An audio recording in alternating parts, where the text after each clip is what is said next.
Үйде ойнап жүргенде жалғыз өзім жүгіріп, абайсызда вазаны алғанымай сындырып. Не істейменді білмеймін, қашсам бекен далаға, біліп қойса өлтірет, қалай айтам мамаға. Ұрыспайсың ба анашым, бірден айтсам бола ма? Жарай дұрыспайым айта бер, не білдірдің сен бала? Залда тұрған вазаны сындырып алдым қарашы.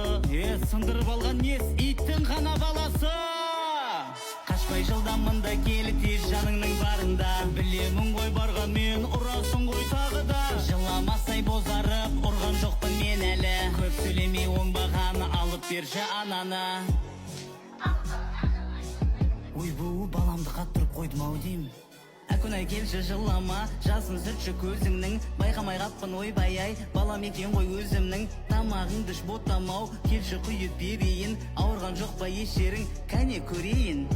Ол қызына тілейтін тек бақыттың баянын, жеп өскен біз ананың тамағы мен таяғын.